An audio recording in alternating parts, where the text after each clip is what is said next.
We are here with your 4 to 5. I'm Tanya Rivera. And I'm Lauren Coleman, back from vacation. We're so glad to have you back. Thank you, thank you. All right, let's get to your top stories for today. First at 4, the man accused of hitting a 6-year-old Stokesdale boy while he was getting on his school bus is now charged with a felony. 47-year-old James Chrisman was arrested on April 15th on the elevated charges. The 6-year-old Jackson Franklin suffered life-threatening injuries when he was hit by a car while boarding the bus on March 30th.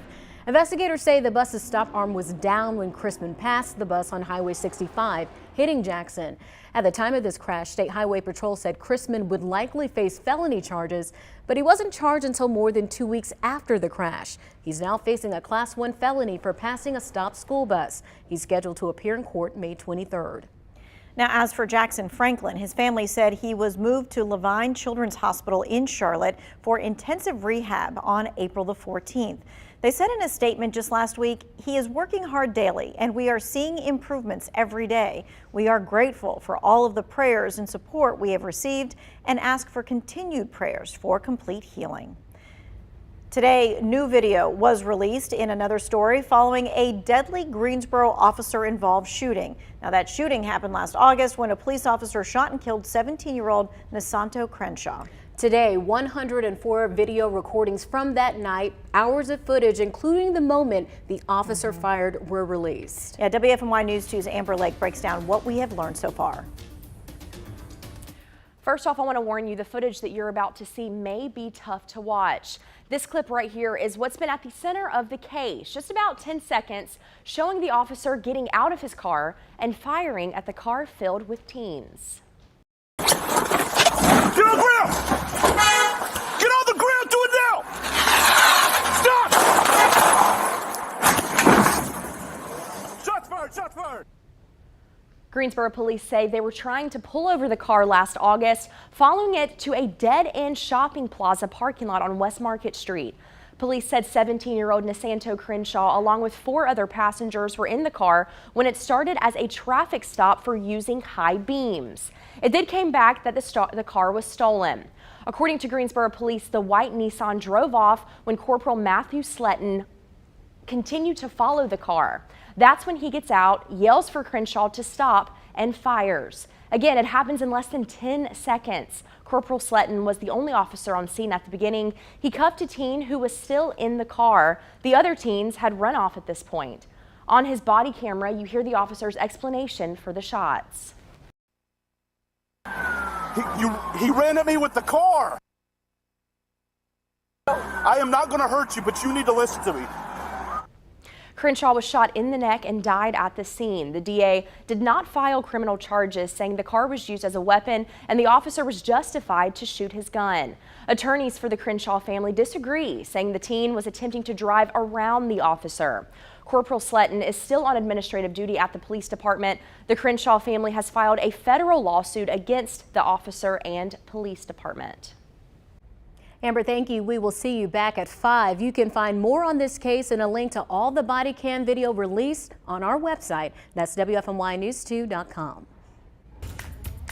Another big story that we are following today, the announcement of yet another aerospace company coming to the Triad. Marshall USA will bring as many as 240 jobs to our area in the next 5 years. Greensboro City Council approved $240,000 in incentives. Guilford County approved $400,000 in incentives last week, all to try and bring the company here. We will have more about the company and what their move to Greensboro means for the Triad. The Greensboro Fire Department is trying to figure out what caused an old elementary school to catch on fire. Hampton Elementary School was one of the schools damaged in the 2018 tornado. Last night, it caught fire. This is video from the scene earlier this morning. The fire department says the fire was kept to one room and put out quickly. As we learn more information, we'll keep you updated. Back in 2021, Peeler Elementary also had a fire before it was demolished. It was one of 3 schools damaged by the 2018 tornadoes, along with Irwin Montessori and Hampton Elementary. Well, happening in your community this week, the Forsyth County Sheriff's Office is holding a community forum tomorrow. The sheriff and other command staff members will be answering your questions. It's going to be held at the Clemens Branch Library. You don't have to live in Clemens to attend. This meeting is open to anyone in Forsyth County, and it's one of the final 2 community forums scheduled for this year. Now, Winston-Salem leaders also want to hear from high school and college students about their views on guns and violence and mental health concerns. They're hosting a Trust Talk. It's Thursday at 6 p.m. on the West Campus of Forsyth Technical Community College. You do need to register first. We have all the information posted on WFMYnews2.com. Here are some bills North Carolina lawmakers are looking at right now. North Carolina could soon fund research for psychedelic treatments. A bill making its way through the General Assembly would allow researchers to use money to study ecstasy and magic mushrooms in clinical trials. New research shows MDMA can help treat or even cure PTSD, depression, anxiety, and cluster headaches. A reminder that these drugs are illegal right now, but the FDA is looking to approve them for some treatments. An effort is underway to change how sex education is taught in our public schools. Just today, state lawmakers heard a bill that would require parents to opt in their student to any sex ed course. Now, this bill also essentially would ban schools from teaching sex ed before the 7th grade.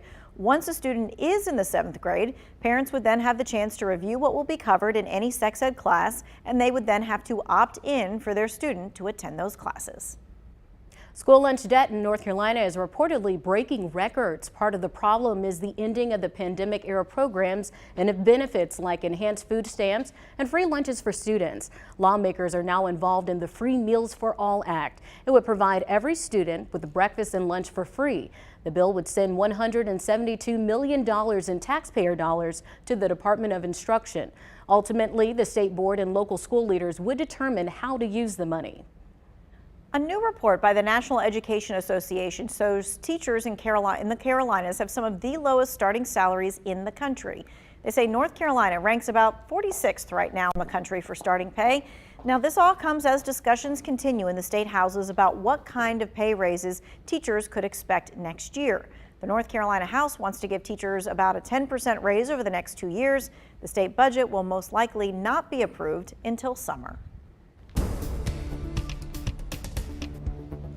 Changes in our forecast coming up over the next little bit. We started out with a beautiful day. You'll be able to see in our time lapse here some of the clouds hanging in the distance, then they move across the area. This is kind of looking west. So you notice kind of a smattering of clouds. We'll see more of that going on the increase as we head into tomorrow, because even though tomorrow will be mainly dry, we have a rain chance tomorrow, and we at least have a chance, even if it's small, pretty much all the way through the weekend. Maybe Saturday we might get a little break. Rain chance is only at about a 20%, but we have some wet weather straight ahead. 62 in Greensboro, very similar to where we were yesterday at this hour. In Burlington at 65, along with Siler City, up to 70 in Troy. Asheboro, you have a reading of 64, and Winston-Salem 63, and up toward Mount Airy 61 degrees right now. Our hour by hour tonight dropping into the 50s, upper 50s at least. We'll break that plane by about 8 o'clock tonight, going into the 40s by about 2 a.m. It still will be a cool morning tomorrow, maybe not as cold as what we had this morning, with some folks in the 30s to start the day. Cloud cover, again, on the increase as that moves across the region,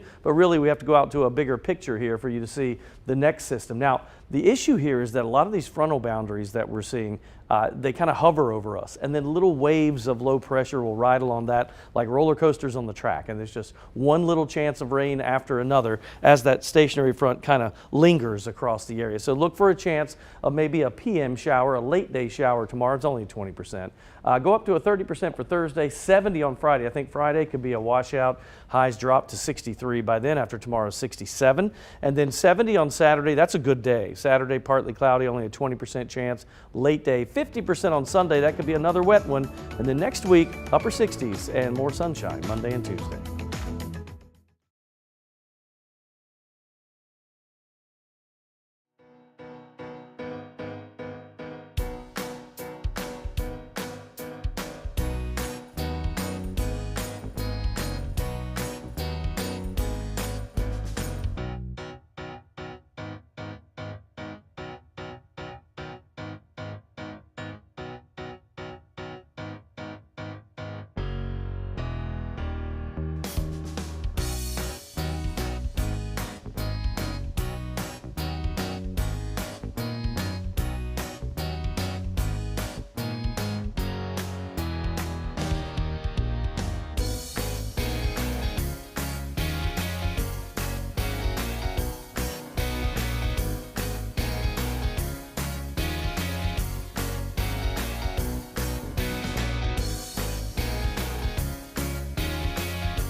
think people ask the wrong reason when we talk about organ donation. They ask why, when they should be asking why not. Why not reach out to help someone? Currently, more than 100,000 people in the U.S. are waiting for a life-saving organ donation. Just to put that into perspective, even the largest NFL football stadium in the U.S. could not fit the number of patients on the national transplant waiting list into its stands.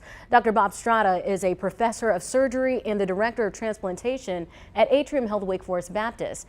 He says common misconceptions about the organ donation process often prevent others from becoming organ donors. One common myth is that only one person can benefit from a single donation. And a deceased organ donor can help up to 6 to 8 solid organ recipients. And when you consider eye and tissue donation, upwards of 50 people can benefit from a deceased organ donor.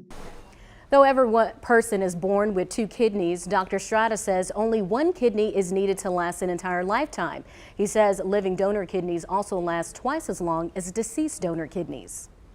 And we've been doing living donors, for almost 70 years now. And so we have good data on how people do long term. And there's actually data that suggests that if you donate a kidney, that your life expectancy is greater than the general population. For those who qualify to be a living donor, he says there are several safeguards in place. And I think there's still a concern that the surgery is extremely painful and people will be disabled or out of work for an extended period of time. But the surgery can be done with minimally invasive techniques and even robotic techniques so that the donor is out of the hospital in a day or two, and they're back to full-time activity within 2 to 3 weeks. Right now, more than 3,700 North Carolinians need a life-saving organ. This Donate Life Month, consider giving the gift of life. To learn more about how to become an organ donor, just look for this story on our website. We'll be right back.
You know, podcasts are on the rise, and you can find them on just about any subject you can think of, and some you've never thought of. And a lot of you watching right now may have a podcast of your own, but did you know there's actually podcast insurance out there that you might need to consider? I spoke with Eddie Munoz of Alliance Insurance. He says it basically comes in 2 parts. Your coverage A is what we like to call kind of like your slip and trip coverage. So that would cover things such as bodily injury and property damage to third parties. For instance, the way I kind of explain to people, and this is a scenario would be somebody was to come into your studio where you hold a lot of guests. A guest was to trip on some equipment that you have laying around and were to suffer an injury. They could seek compensation for their medical bills from you in a lawsuit, and that's kind of where your bodily injury protection would kind of be built in to protect you. So the other part deals more with just copyright issues and that type of thing. Your commercial general liability is your coverage B, and that covers items such as personal and advertising injury liability coverage. So typically what that would cover is a person or business personal or intellectual rights if you were to cause damage to one of those. What I like to explain to people, so that would cover things such as like copyright infringement, libel, slander, items such as that nature.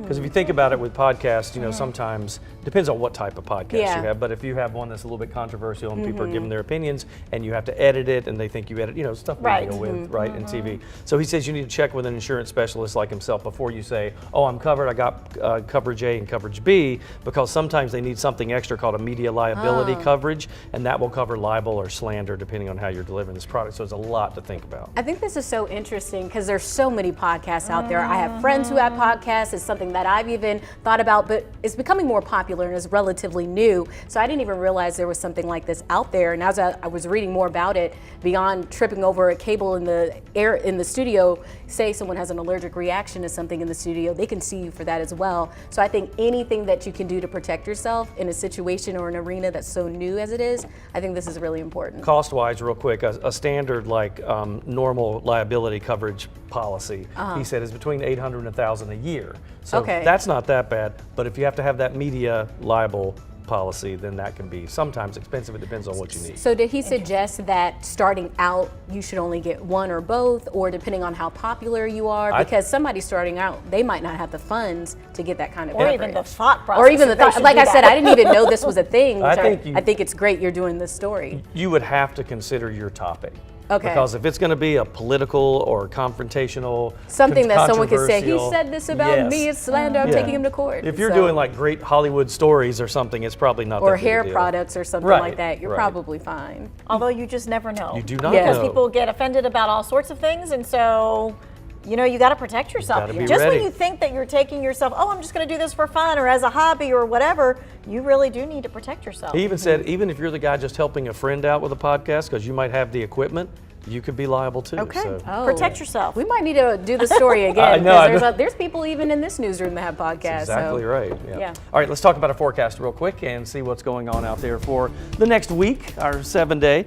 We'll start with regional temperatures because it's warm to the south in the middle of South Carolina there. We're at 72 in Columbia. Seems like it's always hot there, doesn't it? 71 Charleston, Myrtle Beach 69. Our coastal section 64 in Hatteras, 71 in Wilmington. Raleigh shows up at about 67 degrees at 68 in Fayetteville down east. 45 for that low tonight. Scattered clouds. It'll be cool. Tomorrow some high clouds and then maybe developing a little bit more with thicker clouds, but it's only about a 20% chance of a late day shower. We think that'll be an afternoon or evening shower, not something huge to watch for, but we will see at least a 20% chance of a shower all the way through our weekend. And it starts tomorrow. But Saturday and tomorrow, it's only a 20% chance. If you're trying to keep tabs with this, I would think about Friday, Sunday as probably being our heaviest rain days. Right now, we're not seeing a whole lot in the way of rain. Some sprinkles in our mountain communities, but that's technically out of our viewing area. We're just generally unsettled, and this pattern stays with us for a while. So if you notice that, let's put the surface chart up here, you'll see the stationary front that moves into place, or the warm front rather, and then little low pressure systems, kind of waves of low pressure, just ride along this over and over. So we get that basically consistent, at least chance of a shower for every day starting Wednesday and going through Sunday. Again, not every day is a washout. Our days for that are Friday and Sunday. But if you look at rainfall totals, if we add it up, and keep in mind this is one model's estimation, so not down to the 10th will this be correct, but something we'll watch for. The average across the heart of the triad is probably an inch to an inch and a half. If you get back up in the mountain communities and higher elevations, maybe 2 inches or a little more than that for, say, Wilkesboro and the Boone area. But that's a total, right? So that starts tomorrow, or really today, and runs runs all the way through Sunday. This model stopped at 8 p.m. on Sunday. So there's a chance we could have that much rain, but spread out over several days. So it doesn't sound so bad if it's spread out like that. So for tonight, 45 is that low. It will be just a little cool, not as cold as this morning. Winds are fairly light, so that's not a problem. Tomorrow, winds southwest 5 to 7. That'll warm us up to 67. It's a 20% chance of a stray shower that comes in tomorrow afternoon. Again, only a 20% for that. So let's look at the 7-day, and we see 67, temperatures dropping each day there through Friday. 67 tomorrow, 65 with a 30% chance on Thursday. Friday's our washout, 70% chance of rain likely at any time, 63 for the high. Saturday, not bad, 70, partly cloudy, 20% chance. Sunday, more rain with a 50-50 shot. We're in the upper 60s Sunday through Tuesday. The difference, Monday, Tuesday, partly cloudy.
Hey, the Central Carolina Festival is back. The fun starts Thursday and features fun rides, games, carnival food. Don't you love the carnival food? There's also going to be BMX stunt shows every day by Roaring Metal Rage. Tickets are $6. Seniors and children under 42 inches tall get in for free. They will also have dollar days, family days, and the final day will be free admission for everyone. The festival runs through May the 7th.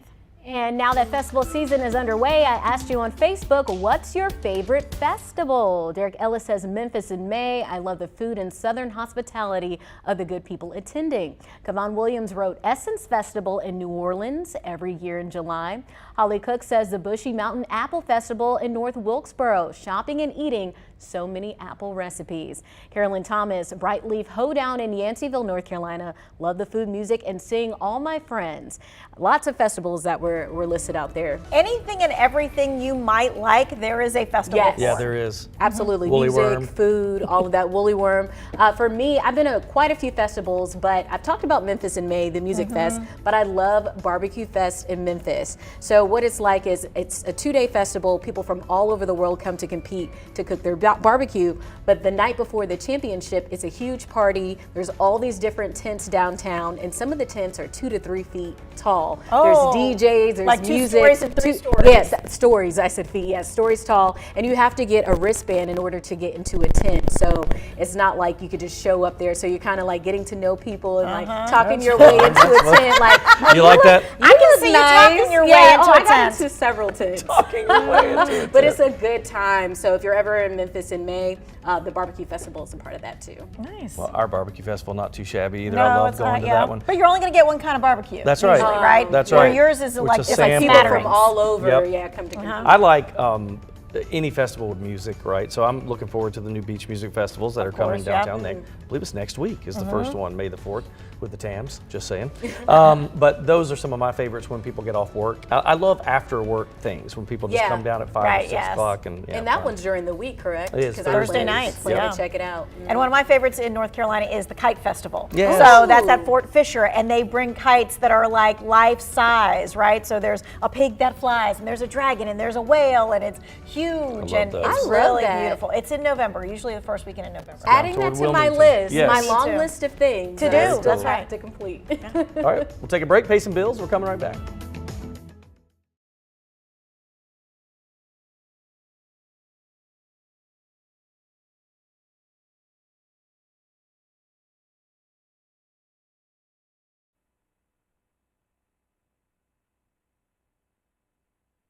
Yeah, I am talking about stress. Stress.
Welcome to your 4 to 5. Eric Chilton here with Lauren Coleman and Candy Rivera. Happy Tuesday. Yep. I almost said Wednesday. I was thinking ahead. Don't jump ahead. Oh no, You're today's gonna get me it's too its own excited. day. That's It's going to right. have all the good stuff in it. Yeah, it's a terrific Tuesday, and I hope you guys are off to a great start.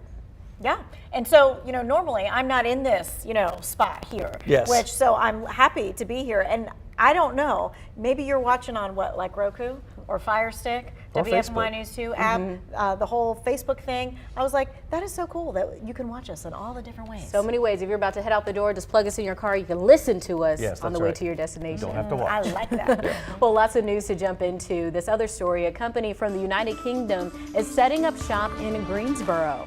Yeah, that means more jobs, more money, all coming to the triad. They have already started working to prepare the space, which will sit near the Boone Supersonic site at PTI. The company plans to invest $50 million into this new facility. This move will create 240 local jobs, paying workers about $73,000 per year. Piedmont Triad Airport Authority's Chairman Paul says it will be great for the area and boost the economy. Their employees not only pay taxes, but also spend significant money in our economy, buying houses, cars, and utilizing a gamut of service industries such as landscapers, hairdressers, plumbers, and many more throughout our region, all of which benefit from announcements like this today. Officials say the company has been considering the PTI site for about 2 years now, but they did not disclose the other areas that Marshall was considering. Well, President Biden is officially running for re-election. The president made it official this morning, releasing a video saying his work as president is not done. Now, this video comes exactly 4 years after he announced his 2020 bid. The first challenge, getting Democrats on board, because polls show a majority of Americans believe that Biden shouldn't run again, citing his age as a major factor. President Biden touted his economic accomplishments during his first speech after announcing his re-election bid. I've never been more optimistic about America's future. We're on the cusp of major change. We're creating jobs again. Manufacturing has come alive again. People can afford a decent health care. At least one other Democrat has announced his candidacy to run against President Biden. That would be Robert F. Kennedy Jr. He launched his bid for the Democratic nomination last week. Former President Trump is already in the race as well, which could mean it would be a rematch of the 2020 election. Former South Carolina Governor Nikki Haley is also running as a Republican. Florida Governor Ron DeSantis would not say when or if he will run, but he did make trips to early battleground states during a book signing tour. Harry Belafonte, the king of Calypso, died this morning at the age of 96. His publicist says the cause was congestive heart failure. The legendary musician's wife was by his side. Belafonte became the first black performer to win an Emmy Award for a television special. He also won a Tony, 3 Grammy Awards, including the Lifetime Achievement Award. The Grammy winner was known for his activism just as much as his music and his moves.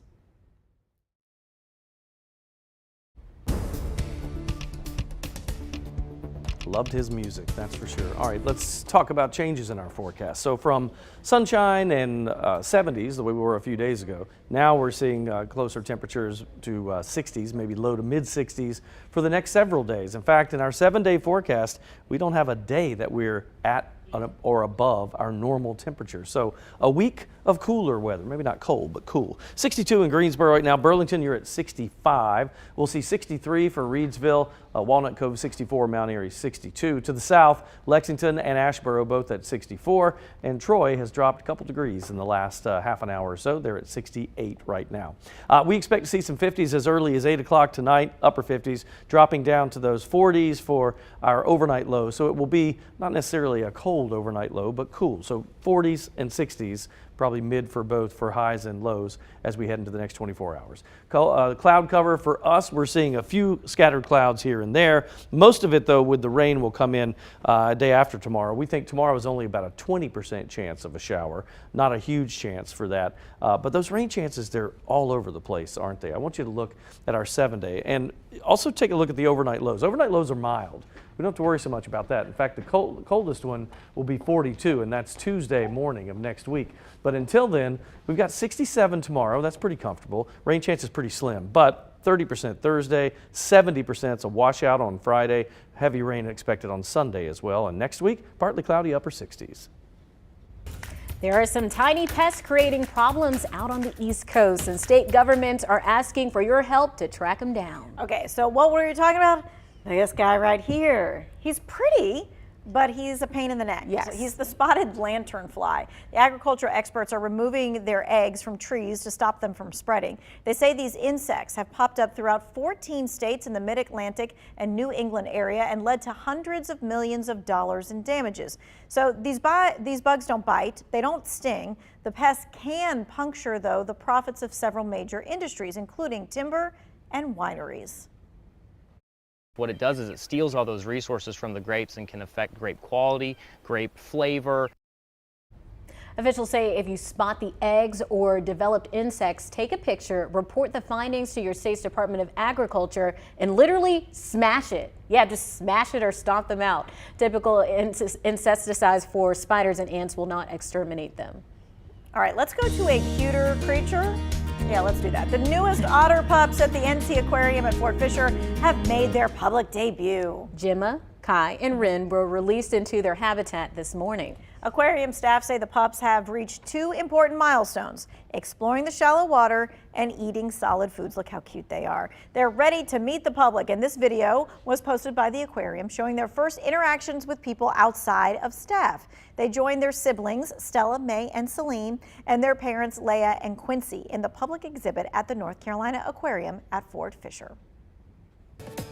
We all know April 1st is April Fool's Day, and it seems fitting that April is National Humor Month. We've heard that a lot of laughter is actually good for us.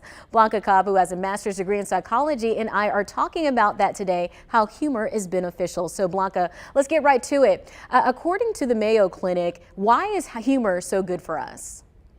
The Mayo Clinic says that what you're doing is that you're breathing in oxygen-rich air, you're stimulating your heart, your lungs, your muscles, your brain is releasing all these feel-good hormones like endorphins, your mood gets better, your stress decreases, and you relax your muscles, all from laughing. So I love to laugh. My coworkers know I love to laugh. So what is the impact of our humor in our relationships? There's an interesting study that was published in the Journal of Nonverbal Behavior, and what they found is when somebody actually shares a laugh with somebody else, then they see that relationship as more positive, and they feel like there are more similarities and commonalities between themselves and the other person. What's the best way we can bring more humor into our lives? One is just not take yourself or your life that seriously. For example, what is it about something that happens to you that you can just laugh off, that you can see the positive in or the silliness in? That would be very helpful. And then also hang around people who are positive, who make you laugh, who also don't take themselves too seriously, and see what are they doing? Like watch them, observe them, figure out how is it they're finding more humor in their own lives that perhaps you can adapt some of those ideas to your own. That is why I love hanging out with my friends, because it's always a good time and we're always cracking jokes and laughing. Thank you so much, Blanca. You can continue the conversation with Blanca on her page, her Facebook page, Blanca Cobb, Body Language Expert. All right, before we head to break, there's something you should know. WFMY News 2's 2 Wants to Know is helping you get rid of personal documents safely and for free. Our Shred event is back. It's Wednesday, May 3rd at the Greensboro Coliseum Complex. Again, it is free. Do not miss this, because I know a lot of people will show up that day and they'll be like, I never heard that. Hey, there is a 3-box or 3-bag limit of stuff to shred. Please be mindful, because a lot of people have been waiting for this free event. We'll see you on Wednesday.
Hey, in case you missed it, this girl right here, that's right, Lauren Coleman was in Napa Valley the last few days with friends. Check out these beautiful pictures and the adventures in wine country.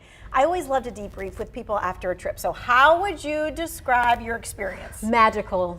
It was like a fairy tale. It was so nice. I mean, the weather was perfect. It was beautiful. It was sunny. It wasn't humid outside. The scenery was beautiful. As you saw, I got to go horseback riding, so that was a lot of fun.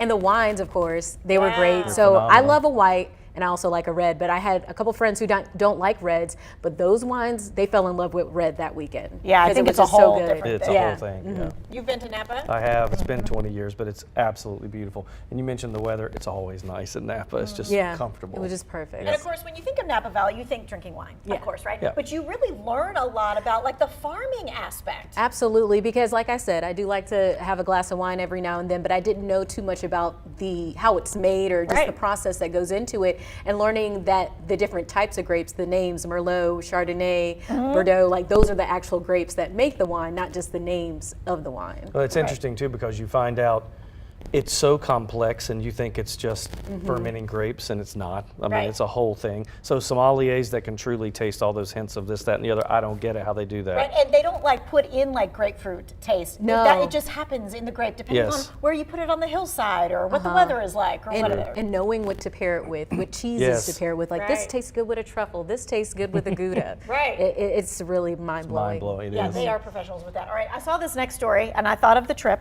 I also was thinking about all the people who drink wine, go to the grocery store and buy wine, because this happened.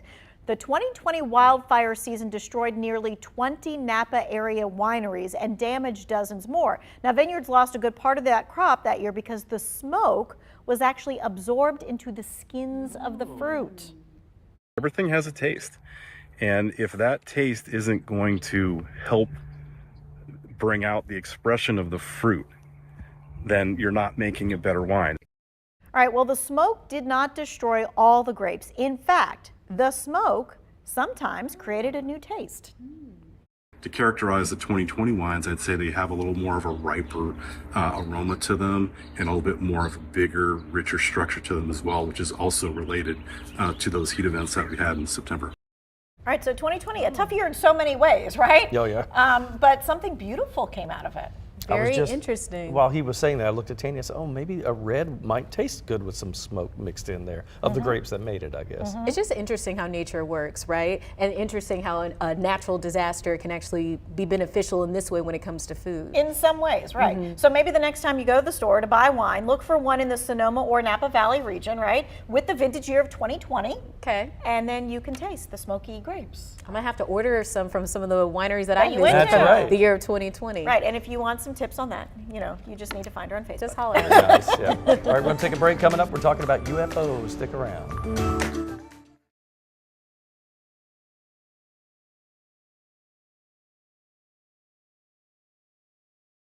Mike, that's doing that?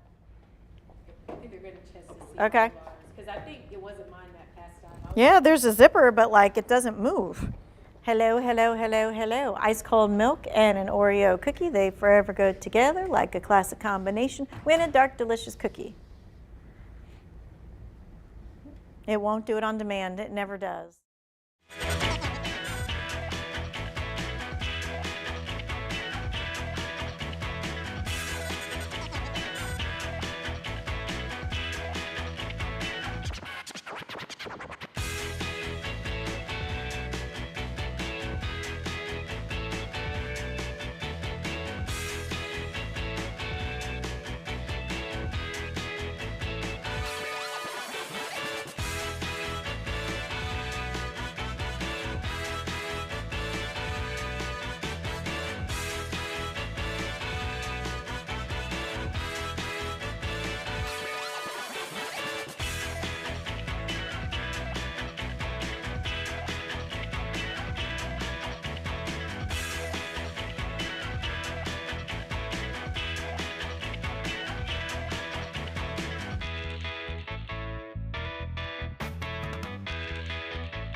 Have you ever seen a UFO?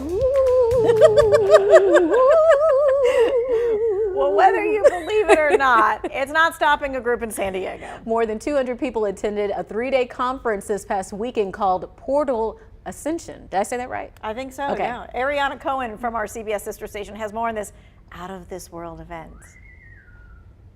UAP cannot remain unexamined or unaddressed. Just last week, the U.S. government revealed they are tracking more than 650 potential cases of so-called unidentified aerial phenomena, more commonly known as UFOs. Director of the Pentagon's All-Domain Anomaly Resolution Office, Sean Kirkpatrick. Of those over 650, we've prioritized about half of them to be of anomalous, interesting value. While the All-Domain Anomaly Resolution Office is keeping track, it has come out saying that any potential reports are likely from Earth. Aero has found no credible evidence thus far of extraterrestrial activity.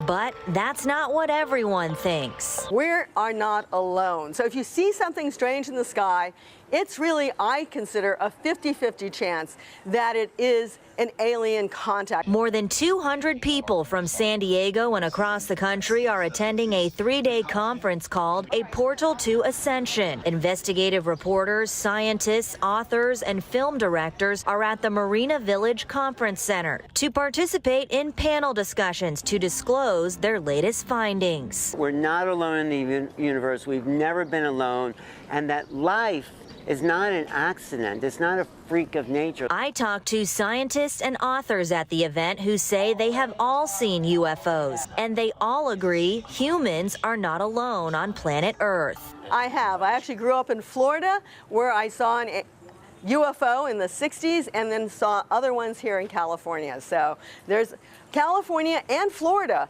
are the two major places for sightings in the U.S. We have been living a lie on this planet for so long, since the beginning of Homo sapien. No one has told humanity we're not alone. Fast-flying elusive objects may be part of a larger orientation that we as a humanity have to go through to realize essentially we're not alone in the universe.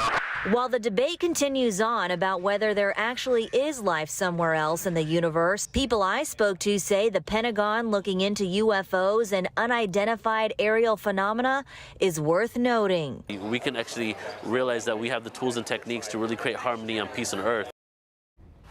All right, so I asked you on Facebook, anybody had any UFO stories? And they were popping up here. So Deborah said, saw one when living in the foothills in Georgia. It was shrouded in mist and almost landed in my backyard.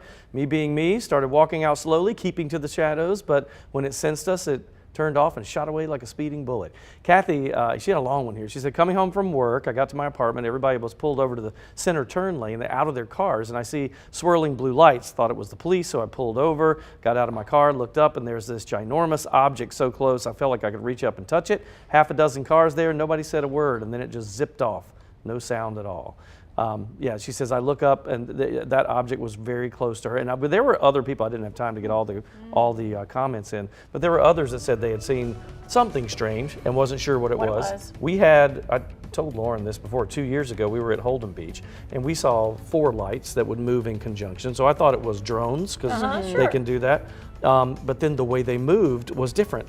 And so my son, Alex, looked at me and goes, what in the heck is that? And I'm like, I don't know. All of us were on the beach watching. Holden Beach doesn't allow you to have lights on the back of your homes for the turtles. So it was very clear. They zipped out over the ocean and then just the lights went off. And then we were at dinner 2 years later at Holden Beach. Another family said, we saw the exact same thing and didn't know what that was. Interesting. So I'm going back this Whenever summer. I see lights in the sky, I always wonder if it's just an airplane from far away. But it's interesting when I hear stories like this. I'm not going to say I don't believe it because anything is possible. The universe is so big, but I've never witnessed or seen anything that I thought was a UFO. That's the closest. Well, it is an unidentified flying that's object. Right. That's right. It is that. Who knows if there's alien life on it, but it is identified. And it may be it's flying. somebody on Earth that can make something we don't know about yet. Be. I mean, who knows? It could be. All right, let's talk about our forecast. No UFOs there. We do not predict that. We just predict rain, and we've got some of that coming. Not so much. Tomorrow's only about a 20% chance. I don't think we see a great deal of rain tomorrow. However, Friday, Sunday, keep those days kind of in the back of your mind, because those are the 2 days that we think we could see, especially Friday. I think Friday could be a washout for us. Starting at 7 o'clock this morning, you see our time lapse. A couple of clouds here and there. It still was pretty much a beautiful day out there. No issues. We were into the lower 60s for high temperatures. And we're thinking, as we head into tomorrow, we may make it up to about 67 because it's only a 20% chance of a late day shower. And that's, again, 80% chance we won't see anything if you do the math. 62 in the Triad, 68 in Raleigh, Fayetteville, 71 Wilmington, Hatteras at 63. Lows tonight around 45 degrees with scattered clouds, then highs tomorrow at 67. Let's go out and you can see a little bit more of that rain back to the west of us. All that makes its way across the area kind of slowly. It's almost like the front and the frontal boundary sets up over us, and then little waves of low pressure just move by like roller coasters on the track. So we have a chance of a shower every day through the weekend. 20% tomorrow, 30% Thursday. It's a washout Friday, highs in the low 60s by then. 70 Saturday looks good, 70 partly cloudy, and then a 50-50 shot of rain Sunday and 68. Next week, Monday, Tuesday, partly cloudy and upper 60s.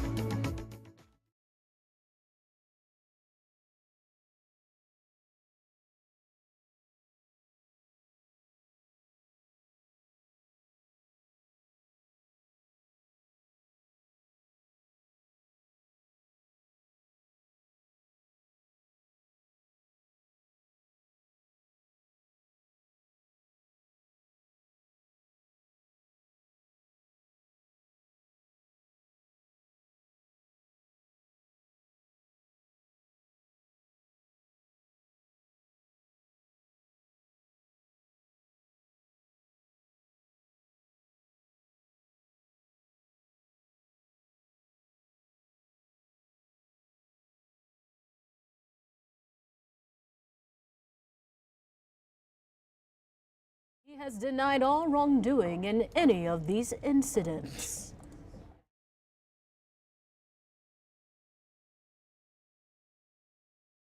There, 1, 2, 3, 4, 5, 6, 7, 8, 9, 10.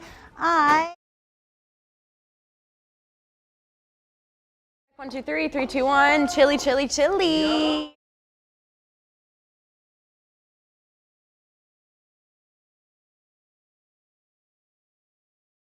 That was just randomly on Pinterest. Why am I the poster child of this?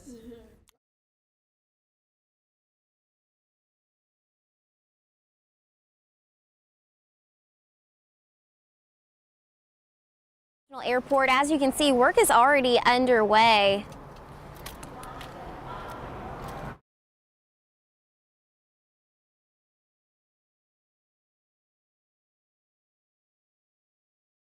Ready now? Yes. Everything good? 1, 2, 3, 4, 5, 6, 7, 8, 9.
It's time for my 2 cents. Today, I want to talk about going to concerts as an older adult.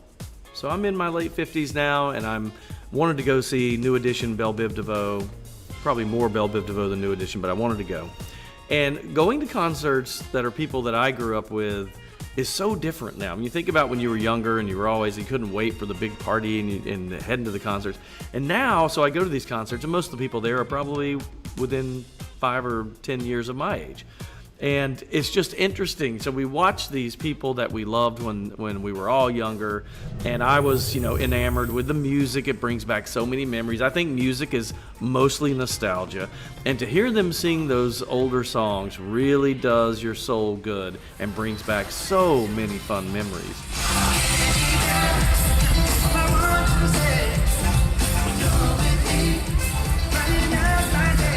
But one thing I noticed is that I got to enjoy it more than I did when I was younger and looking for the next big thing and running all around. And finally, I got to absorb the music. Yes, they've changed over the years. We're all getting older. We can't jump around and do the moves we used to do, even the performers. But their heart and soul was in it. And again, I looked around and I saw people's faces, thousands of them in the Greensboro Coliseum, all going back to that one memory with that one particular song or that one particular time in your life. And really, as you get older, that's what it's all about. So here's to concerts as an older adult. Let's all get together and enjoy them and bring back a little bit of that past into the present and use that as we head into the future to fuel our energy. That's just my 2 cents. That's your 4 to 5. WFMY News 2 at 5 starts now.